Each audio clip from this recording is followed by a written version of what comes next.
Hey YouTube, welcome to my channel, and in this series of videos I'm going to take you through the steps that I went through to build my Ferrari F430 Replica. Stay tuned!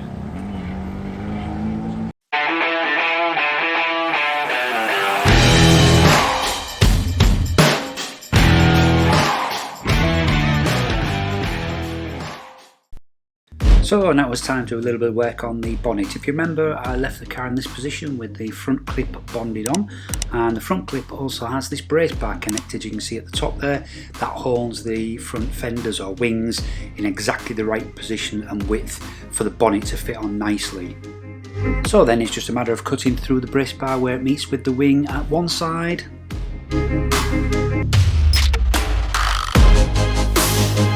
and then at the other side to completely free the brace bar. And now we can throw the bonnet on to see what she looks like.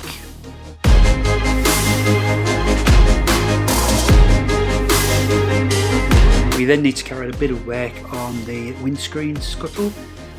You will find that the standard MR2 windscreen scuttle is just a little bit too big, which means that the rear edge of the bonnet catches on it. So I laid it on here and then made a mark so I knew which part I need to cut off.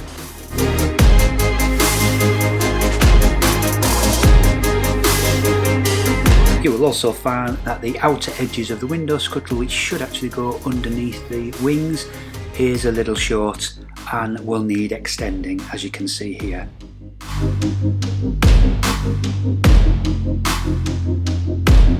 I then carefully trimmed off the front grille of the window scuttle because I'm going to use this when I reduce the size of this part.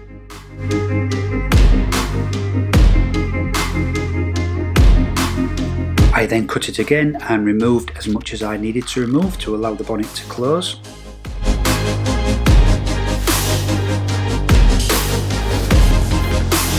And then trowel fitted the original grille I cut off back in place. I will plas weld this back into place later.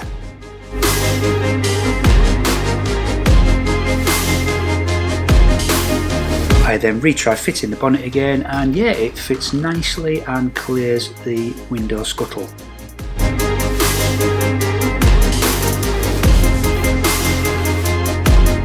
So now that the bonnet fits in the gap correctly, it's a matter of bolting it into place. If you remember when we was putting the car together with the metalwork, there was a plate that we fixed to the front crash bar.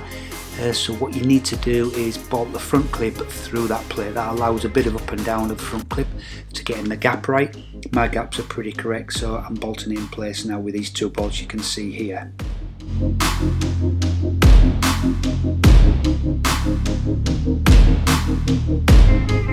Next we can mount the hinges onto the back of the bonnet using the sunken threads that are already supplied in the moulding.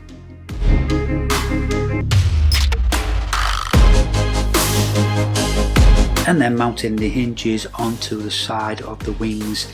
Again, these holes are pre-marked and there is strength behind to take this hinge.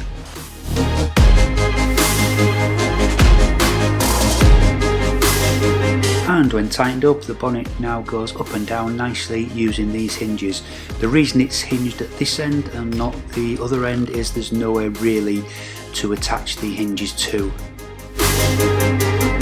As the hinges are supplied with slotted holes for the bolts on both sides, then that gives you plenty of adjustment to mess around and get the bonnet exactly right to sit nicely in the gap. Of course, this gap should be almost perfect because of that brace bar that went in before we bonded it on at the top of the wings. And here you can see it does fit very nicely with a nice even gap all the way around.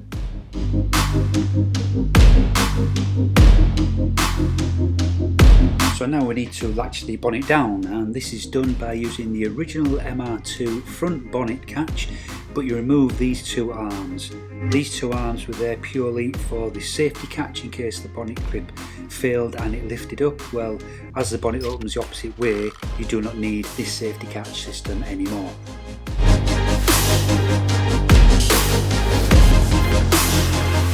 I then fitted this supplied V-bracket to the front bulkhead which is the V. The bottom part of the V ends up being just about directly in line with the windscreen wiper.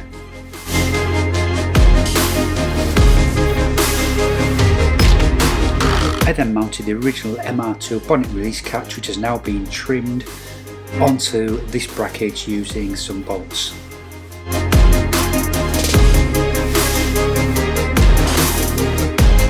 The supplied bonnet in the kit comes with a bonnet catch already moulded into the actual bonnet itself. If you didn't catch that in an earlier picture, here's a reminder, and it's shown circled in red.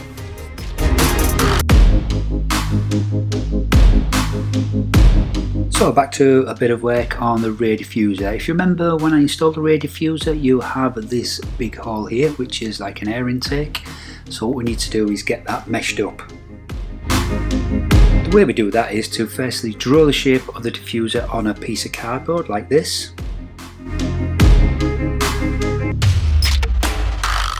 And then extend the size of that by about 20mm all the way around like this.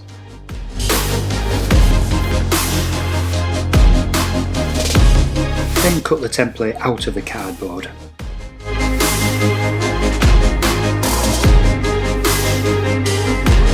I then taped this template to the supplied mesh. You get 3 types of mesh supplied, so you could use whichever ones you want for whichever area you want to use them, but this I found was the best one for this area.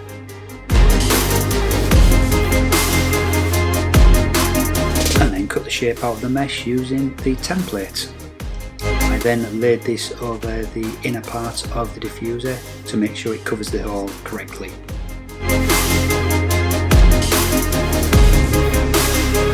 I then bent over the edges so it was nice and tightly fitted to the actual cutout, and I will use this bent over area to bond the mesh to the rear diffuser, but it won't be bonded on until it's returned from the paint shop.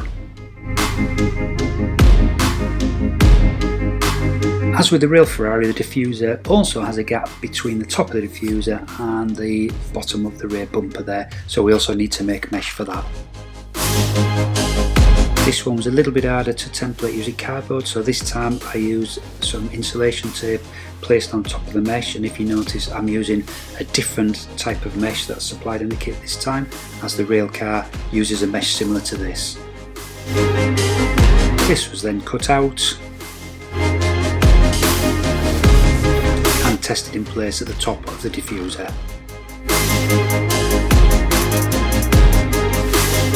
I then test fitted the diffuser back in place with the meshes also in place, and made any small alterations to the bending and tweaking of the mesh to get it to sit nicely.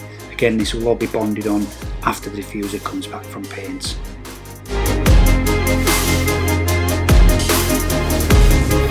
You'll find with these builds that there's loads and loads of little jobs that needed to be done. One of those jobs is to trim this surround, which is the frunk surround, so it fits in between the 2 wings there and the front trunk, and you need to obviously take a bit off the left and the right so that it'll fit nicely underneath the new wings for the body kit. I don't want to do this after it's been painted because there's a chance that I could damage the fresh paintwork.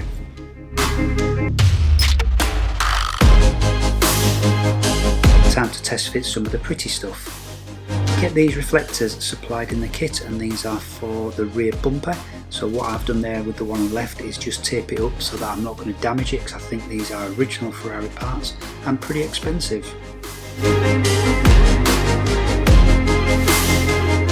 These fit into this position here, which is just on the rear bumper above the exhaust on each side. Here I've drilled the holes ready for it to fit. And here they are fitted.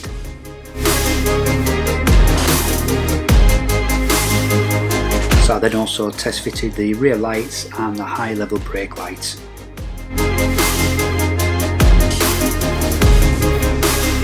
And to finish off the back end, again created another piece of mesh using the same process as before by templating.